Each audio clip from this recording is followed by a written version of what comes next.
Welcome to the Niche Pursuits Podcast. Are you ready to discover some niche business ideas that actually work? Well, it's time for a motivational kick to jumpstart your next big idea. Here's your host, Spencer Haas. Hey everyone, welcome back to the Niche Pursuits Podcast. I'm Spencer Haas from nichepursuits.com, and today is going to be episode 31. And, I've been getting a lot of great feedback from everyone on the regular schedule that Perrin and I have been doing here, our weekly podcast, so I appreciate that. That helps motivate us to continue to do them. So the number of listens we've been getting is up, and the positive feedback is great. So I just want to say thank you, first of all, for everyone for giving me that feedback. With a podcast, it can be hard. There's not usually blog comments that I can look at. It's just you listening while you're out doing your daily chores or doing your other work or whatever, and you don't have a chance to give me that feedback. So the little feedback I have been getting, I appreciate it very much, and we are listening to it. Today, I am going to review another blog post that I just wrote earlier this week. And as I review any blog post, of course, what I'm able to do is dig a little bit deeper into both the questions that people had after the blog post and share a little bit more detail that perhaps I didn't write about. So hopefully the podcast itself is a little bit more nuanced than just the written text that came out on the blog post itself. And this is a topic that Perrin and I have been talking about quite a bit in our business. We've really been wondering, is it time for us to stop creating new niche sites? And how do we decide whether we should just grow our existing sites or continue to build out new sites? So that is the topic itself right there. Should you stop creating new niche sites? When should you focus on growing your existing sites? So we're going to dig into that in quite a bit of detail here. But first of all, I just want to welcome Perrin back to the show as my co-host. Perrin, how you doing? Thanks. I feel like I need some sort of intro too. One of these days I want to be able to do like, hey everybody, this is Perrin from nichepursuits.com. I'm sure that day will come. Maybe one of these days I'll be feeling extra lazy and I'll just say, Perrin, take it away. Yeah, for sure. So let's dig into it. This is going to be fun. It's an interesting topic because it is one that we're going through right now. And really, when I do these blog posts and when I do podcasts, it's a nice mental exercise that I take to strategically plan out my own business. And that's exactly what this latest post was for me, is whether or not I should just focus on what I have or grow in other areas. And this topic really came out of the previous podcast that we did, because we were talking about 9 common mistakes that people make when they build out niche sites or they're doing SEO. And one of those was determining when to scale your business and how to scale that business. So today I wanted to dig deeper into that specific topic: how to scale, when to scale, everything surrounding that. Yeah. And to give people a little bit of history, I call it the good old days of Google. Back when I first got started building niche sites, you can build out dozens of sites each month, and you could get them ranking very quickly and start making money. And this is how several of us got started many years ago. It was more really, honestly, about gaming Google and just seeing how many different niches and keywords that you could target and go after.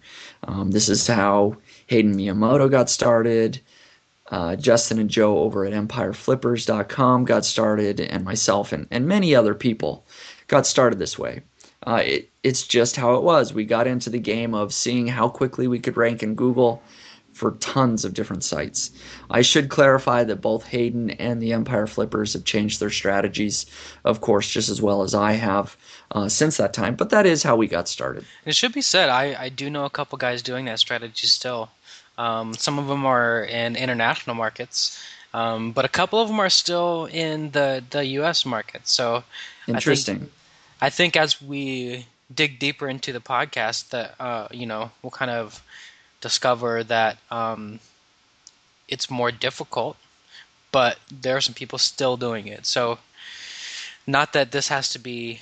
I mean, it's not totally one-sided, and I think it'll be clear to people what we think by the end, but there are people still doing it.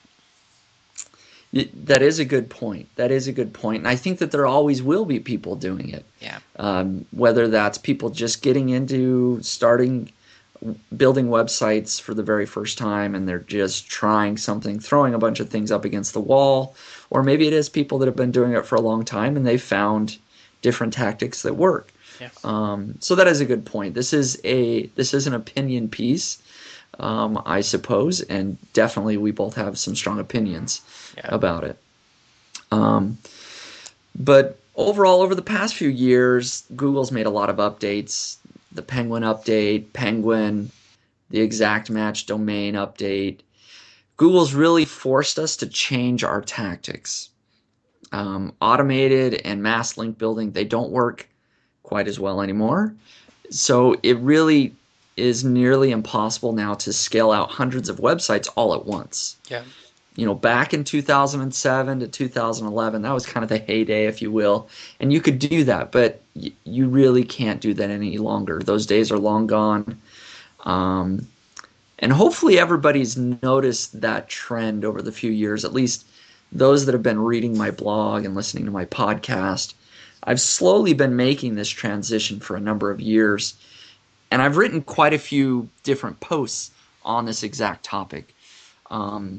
And it was back in, over the past couple of years, I made a number of different posts, but maybe the most recent one was back in August of 2013, so almost a year ago now. I wrote a blog post titled, "Should I Build Large or Small? Taking a Portfolio Approach with Niche Sites," where I discussed exactly that, whether you should focus on one or two sites or build a ton of small niche sites.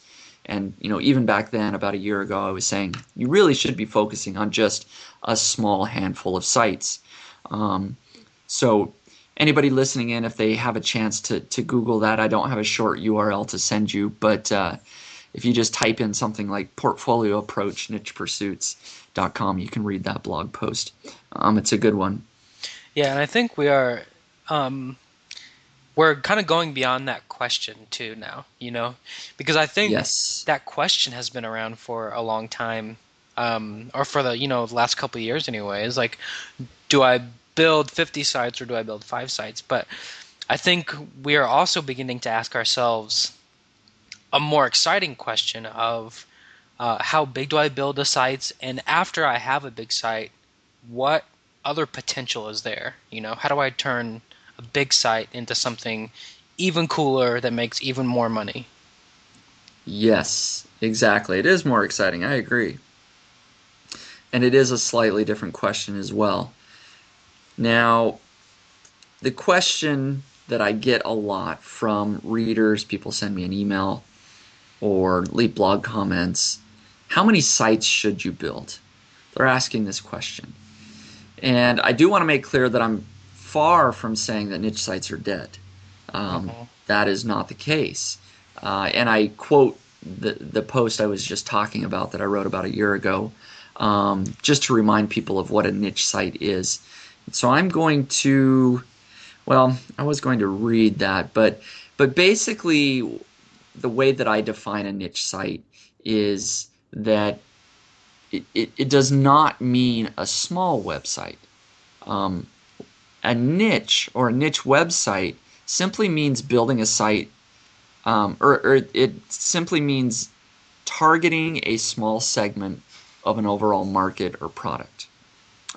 It really means being laser focused on one particular topic or niche. And it's interesting, if you actually look up what a niche market is on Wikipedia, they give a whole definition, which is essentially what I just said there. And they give an example. The example that they give of a niche market or website is ESPN.com. And so for a lot of people, that might blow their mind. They're like, what? ESPN.com? They're producing dozens of articles and videos every single day is this massive, massive website. How is that a niche website? Well, it is. It focuses on the segment of the market, sports fans, and particularly male sports fans, and even more specifically, male sports fans that are ages 18 to 34, probably. Yep. Something like that. So the overall market would be the entire U.S. population. Yeah. A segment of that market is the males. A segment of that market is sports fans. A segment of that market is those that want to read about sports online. Anyways, so even though it's a huge niche, it still is a niche website. So hopefully that clarifies that point for people, that niche does not mean small. It simply means laser focus on a particular segment of the market. I think that's a really important point too, because it's easy for new people, I think, to get caught up in finding a good keyword. And obviously that's important. We've been preaching that, forever. But if you're looking to build a site into something bigger than 10 or 15 pages of content, it's important to think about not just finding good keywords, but finding a good audience and writing to them, Yep, absolutely. A better question that people could be asking, rather than how many sites should they build, they should be asking, how many sites can I realistically handle and truly produce valuable content for? Yeah. And when most people honestly look at what they're doing, what they can handle, that probably is no more than 2 or 3 sites. Yeah. And if you really find a big winner on your hands, you might want to just focus exclusively on that site, that one site forever. And that would be the best way to scale, is that 100% focus. But I'm just like a lot of people out there listening, that I have a tough time focusing on just one website all the time. And so for me and for others out there, they're willing to outsource some of the work, get others involved to help them with the process. And if they do that, perhaps they can handle a few more than just 2 or 3 websites. Yeah, can I jump in and ask you about that too? Because that was something that came up in the comments of the blog post. So I think a lot of people, myself included really, a lot of people will be worried about focusing on one site 100%. So when you say that that's the best way to scale, what's the thought process behind that? The thought process is basically, if you're not focusing on something with all of your energy, it's never going to reach its full potential. Right. And so, for example, if I were to take a look at my business, and one of the biggest pieces of my business is Longtail Pro, the software that I sell, the keyword research tool. Mm-hmm.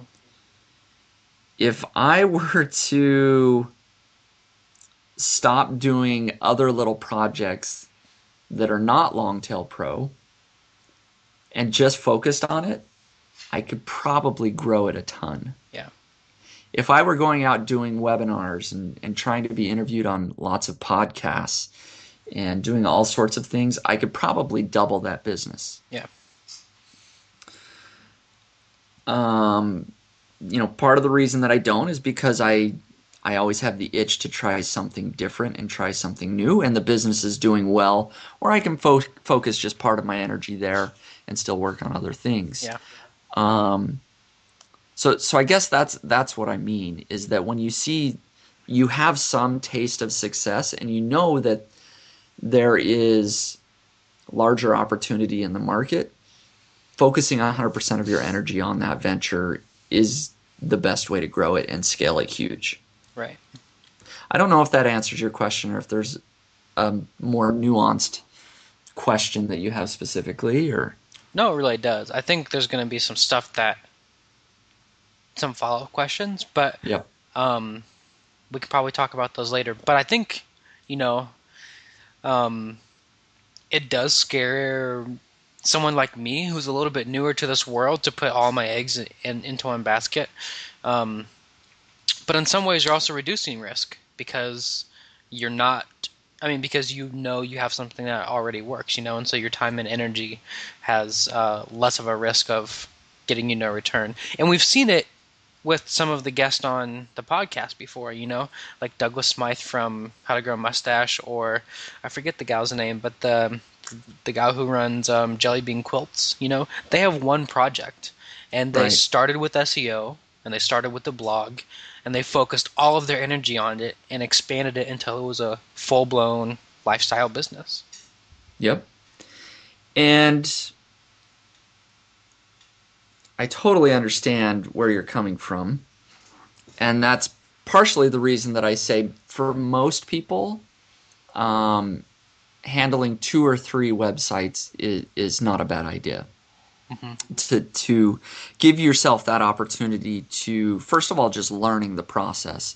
Yeah. Your very first website is probably going to be a failure. A lot of people do things wrong and just don't understand what they're doing. So maybe their second or third time they'll have something a little bit better. So if they are building out, let's say, 3 websites all at once, I wouldn't focus on one of those exclusively until one of those is clearly the winner. Yeah.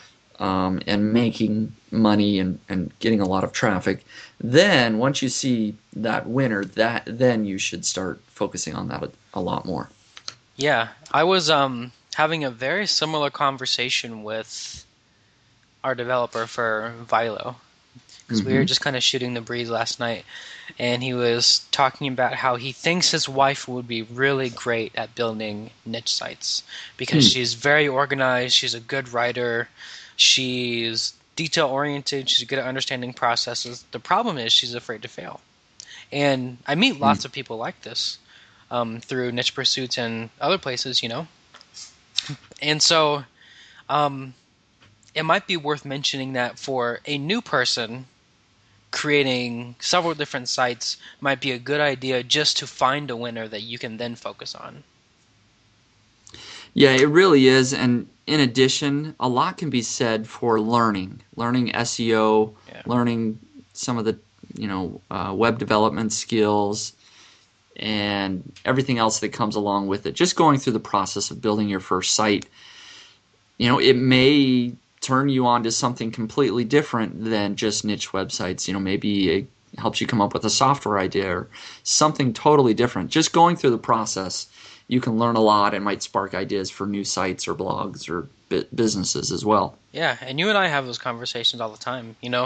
Someone will show us a website and they're doing something really unique and different, and our conversation after that is usually, okay, how do we apply this and make our business better? Yep. Yeah, totally. We were just doing that this morning. Yep. So it's good to learn from others as well as your own past success or failures along the way. Now, I wanted to go over my own portfolio of niche sites a little bit to give listeners an idea, maybe a concrete look into what I'm doing in my own business and the decisions I'm trying to make, and hopefully that can help them to scale out their own business and make decisions for themselves. So basically, I hired Perrin about 5 months ago, and in total, Perrin and I have built 8 niche sites from the ground up since January. Yep. In addition to that, we have purchased 2 additional niche sites that Perrin is now helping out with. And then I also have 2 additional sites that were partially started before Perrin came on board, and he's helping out with those as well. So that makes a total of about a dozen sites that we're working on, trying to build right now and improve in the ranks and scale out larger and do everything. So we built 8 sites, and we're questioning whether really that has been too much. I mean, we're looking at 8 sites right now that we're trying to actively manage, and we're thinking, is that too much? We're finding it difficult to focus on all of them all at once. Yeah. And it became unwieldy really fast.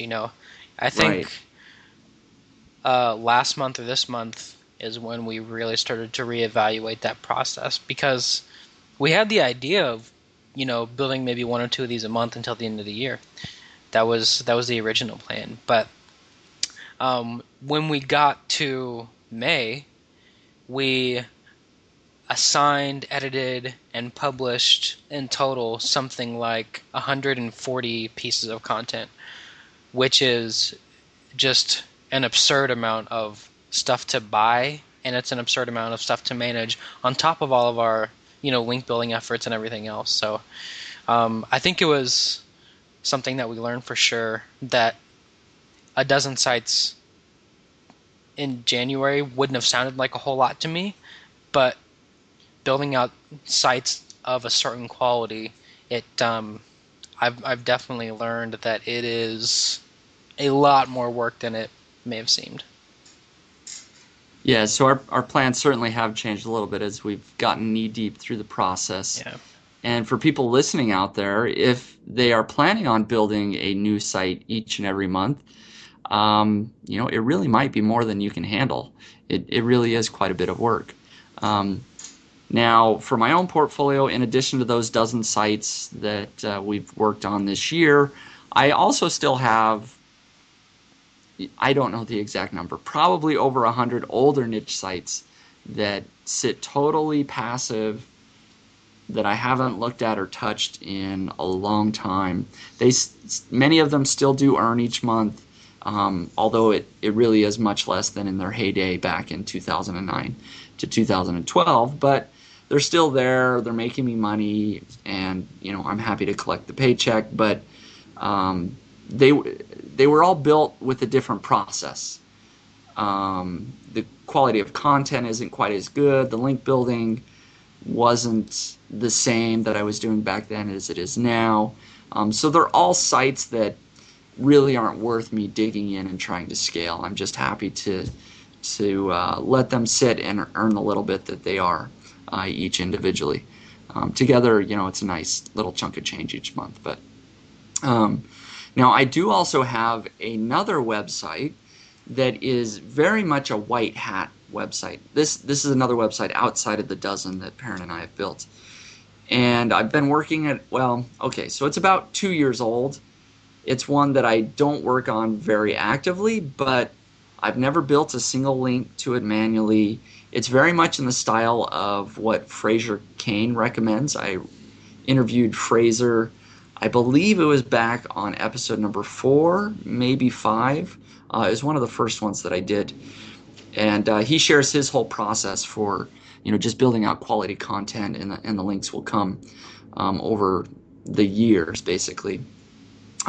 It's a site that I'm very interested in, and I've grown it now to the point where it's getting between 700 to 1,000 uniques per day. It's a site that I do plan on scaling massively in the future with content, products, other related items. And I expect a lot of good things over the next year or two with that particular site. And then I mentioned here also, I am in the process of actually buying a website right now. I may talk more about that in the future, but I'll be adding that to my niche site portfolio. And then finally, outside of just niche sites, of course, I have nichepursuits.com, but other sites that I'm either own or am involved with, longtailpro.com, rankhero.co, domainjawa.com, nichewebsitetheme.com, vilo.org, which is the software that Perrin and I and others are working on building. So I do have my hands, in a lot of websites, which is a big part of the reason for me looking at my business and saying, you know what, let's just not build any new sites for the foreseeable future. Let's try and scale some of these sites a little bit bigger now. Yeah. And that's a point that Perrin and I have been talking about a lot in our business is, do we keep building or not? We've made the decision. We're not building any new sites for the foreseeable future. We've got a great portfolio of sites that they are ranking well right now.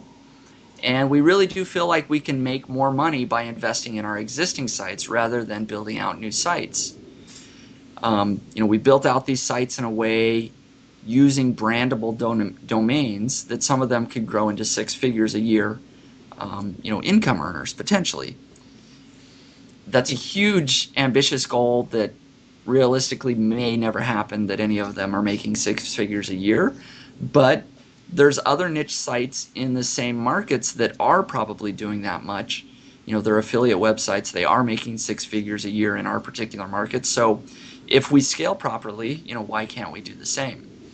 Yeah, for sure. And so maybe it's worth talking about our decision-making process and how we kind of are beginning to pick out these winners. Because, we have a dozen sites. And when we started having conversations about, stopping the new site creation and investing in some sites and scaling, we had to decide which ones to put the resources into, And so a couple of them we picked because they just had the best traffic, and it was kind of that simple, A lot of these sites were created at the same time, and some of them were showing clear traction at the beginning, much more so than, their cohort. And some of them we knew because you had been in the market before, and you had sites that were really successfully earning, and we know that this is a huge, market. So I don't know. What do you think about, how we're picking winners and what part of that was important? Yeah, so I think you hit on the most two important things, is that we had seen sustainable traffic. The traffic growth had looked really good over the first 6 months for these sites. So we knew that these were the ones gaining traction. But also looking at the overall market, we looked at those and said, okay, which of these are in a market that can scale? A couple of our sites we felt like were so narrowly focused on either none of them were focused on one particular product per se, but just the niche itself seemed small. It didn't seem to have big enough growth potential. Mm-hmm. And I don't know how to quantify that best for people listening, other than, as you mentioned, one of those I did have experience. I do have a lot of experience with previous niche sites that I know there's a lot of potential. And we have a great domain that can grow. And the same can be said, at least what we both felt and what we've looked at in the market for a couple of our other sites, is that they could grow as well. So yeah, and maybe one way to quantify that is that for those two sites, one of the things that they have in common is that they have both niche sites and really big sites, and they're kind of intermixing. So it was a good sign for us in any case to see that niche sites can potentially grow in those markets, and that's maybe, that's not a steadfast rule, but it's one thing that you could possibly look for. Yeah, and let me share some numbers actually from these sites. I posted graphs on the blog post, but I'll at least share some numbers verbally for people to give them an idea of the growth trajectory that these have had over the past 6 months. I give, 4 different examples of sites here. The first one that we've decided we do want to focus on and start adding more content to in June, of course, was getting no traffic in January, and has grown fairly steadily. It really took a nice jump from March to April. Mm-hmm. And now, when I did these graphs, there was still 4 or 5 days left in May. So this isn't an exact number, but it will get almost 6,000 unique visitors in May, site number 1. So that's close to 200 visitors a day. Mm-hmm. It's not quite doing that much, but close to 200 visitors a day. So it's grown nicely, from nothing to 200 visitors a day, mm-hmm. and we think there's a lot of growth there. Another site that we built from scratch in January has had also a very nice trajectory, grown every month, and is getting or will get close to 5,000 unique visitors this month, the month of May. Yeah, and that one is a weird one. That's the weird one, right? Because 5,000 sounds really close to 6,000, and if you look at the graph, the traffic seems to be increasing more sharply. Yes. Like even though it's a smaller number, it looks like it's trending more strongly. However, we just haven't seen the earnings. Right. Yeah, this one is interesting. You're right. This one, the trend is much steeper than the first one, so it's very possible that this one will do more traffic in June than Site 1. I don't know. Yeah. The earnings hasn't quite been there. I've been trying not to worry too much. The earnings are decent, but for the amount of traffic, I think it should be doing twice what it is. Yeah. But we've discussed this, and we both decided that we're not too concerned about the earnings. We really want to focus on scaling and getting that traffic up as much as possible, and we know that the earnings can come. Yep. So yeah, I could earn another, $50 or $100 a month if I tweaked things around quite a bit. But I want to earn another, $2,000 or $3,000 a month just with increased traffic. Right. So that's the idea. And then the next site that I shared traffic from is a site that I purchased. This was the AdSense site that I talked about a couple of episodes ago on the podcast, where I shared monthly income report. And I'll have to dig into this on my next monthly income report, but it had a nice jump in Google for some of its keywords and a lot of different long tail keywords shortly after recording that previous podcast.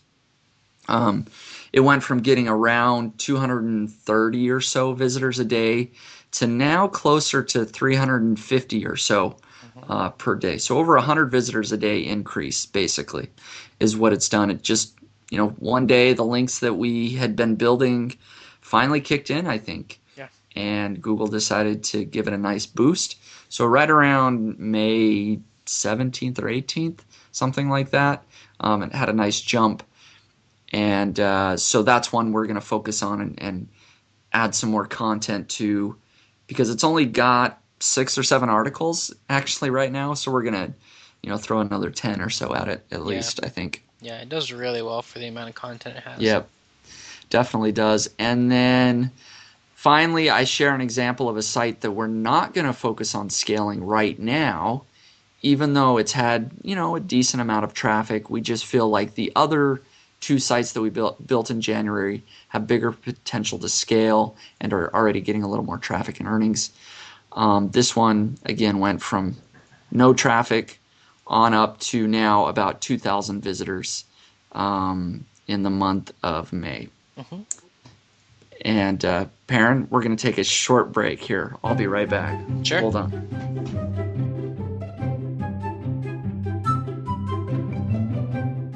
That'll be a nice interlude.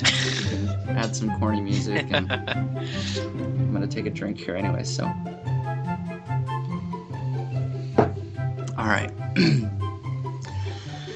Let's see, where were we? Talking about the last site. Yes.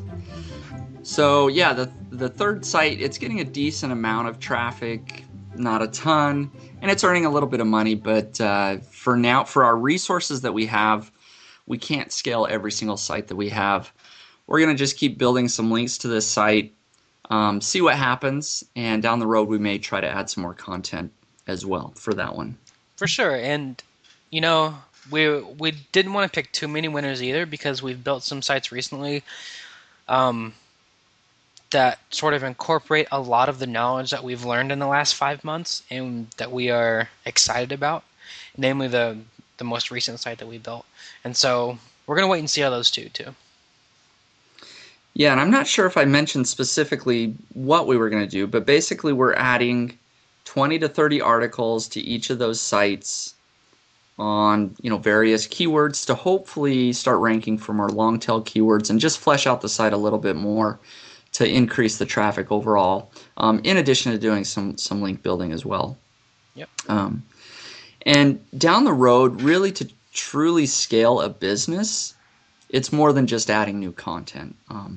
Right now that's all we're doing for our niche sites. But once some of these sites hopefully really take off, the idea would be to scale our earnings by moving away from affiliate products to selling our own products potentially. Yeah. And this is all theory at this point. I've never really done this with any of my niche sites other than one. I do have one site where I sell an ebook that I've created, and it still sells a couple of copies here and there. But that's the best way to get the largest profit margins out of your sites, is if you can create your own products, whether that's an Amazon book, a Kindle ebook, a physical product, software solution, just trying to capture more profit. And that's the idea behind, that's part of the major reasons that you scale, I think it's easy to say, well, I'm going to make this a big website and just generate a little bit more revenue. But when you have that audience, when you grow from 500 visitors a month to or a day to 2,000 or 3,000 visitors a day, you have such a bigger audience that you can, expand into other parts of the market, that it might be even crazy to not, tap into that potential. Right. Once you start building an email list and have those potential customers there, there's a lot that you can do, from selling your own products to selling affiliate products. And that's the idea. At the end of the day, I hope that a couple of these sites that we've built will grow quite large, and we can expand and scale them over the next few years. And hopefully that's what everybody out there is trying to do at the end of the day, is not just always be cranking out new niche sites. Like we said in the beginning, that maybe is how many of us got started, was just trying to build out dozens and dozens or hundreds of niche sites to either hold or flip them. I've moved away from that strategy. I'm just looking to build out some sites, hopefully scale 2 or 3 of those quite large, and see what happens, make a business out of them. Yeah, for sure. And I think one really important point for people who are just looking to enter SEO is that doing that by scaling 1 or 2 or 3 sites is a much more efficient use of your invested dollars, because by posting content on an existing site and building an existing audience, you get so much more value per dollar from both your links and your content. Just because, links, if you only have to buy them once and they're supporting all of your content on one domain, you're obviously getting more value there.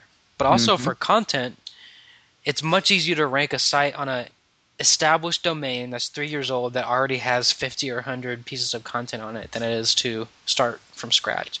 Essentially what you're doing is starting from scratch every single time if you're building a bunch of new sites.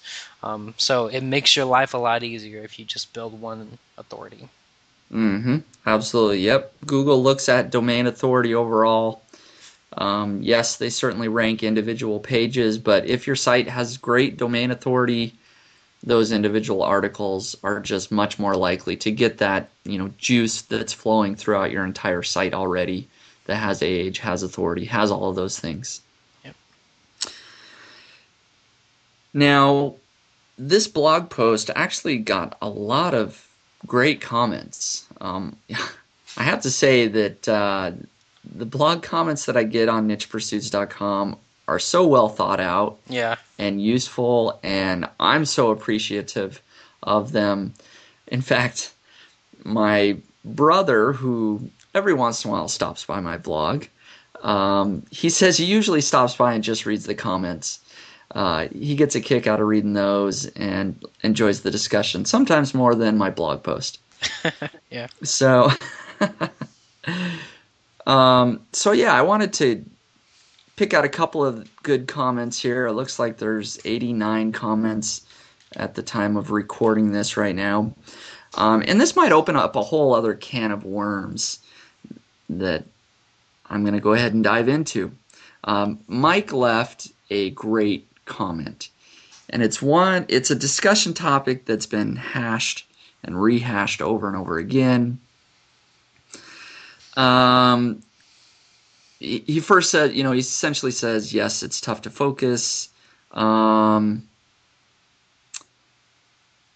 He believes that, well, he goes into how to kind of diversify.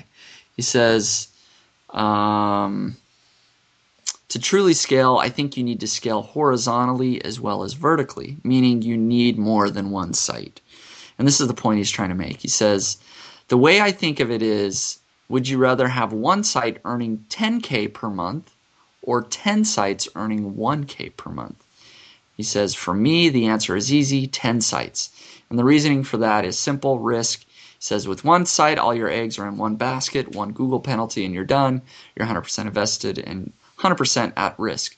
With 10 sites, your risk is spread around. If one site gets hit with a penalty, then at least 90% of your business is safe. I'm going to say that I disagree with Mike. Mm-hmm.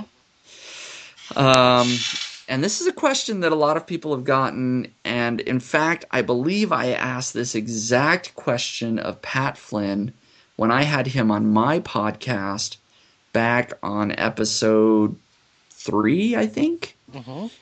And we talked about this, and his answer was to have 10 sites as well. Yeah.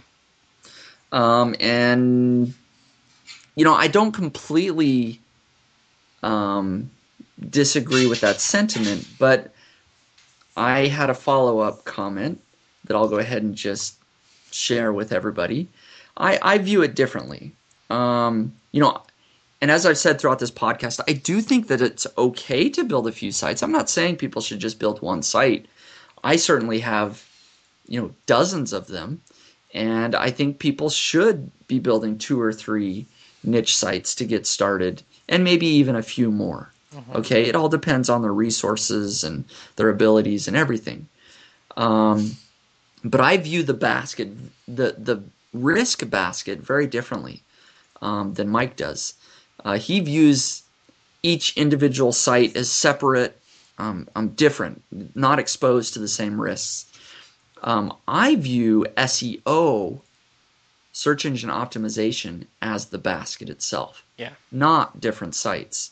If you're relying on SEO traffic from Google for your business, from all 10 of your sites, it really doesn't matter if you have 1, 10, 100, or 1,000 sites. They could all get penalized all at once overnight with one Google update if you're using the same SEO tactics on all of them. And that is important. If you're using the same SEO tactics on all of them. And then I simply say, however, if you're doing everything more white hat, your risk is less. But it is just something to think about. So the basket is Google. Yeah. So Google can update their algorithm and all 100 or 10 of your sites are gone overnight. Your risk really isn't diversified with having tons of sites. And I think I'm in the middle of you guys. And that's mostly because the second site I built got attacked. So I think there's risk beyond Google. Yes. And, part of that was poor strategy on my part. I was ranking really well for a very big keyword in a fairly competitive niche, and so I think I also had a huge target, and I'm building sites differently because of that. So I understand the fear of, having your site attacked. But also, on a very general basis, I don't think negative SEO happens all that often, and we see plenty of huge sites that have been doing very well for a very long time.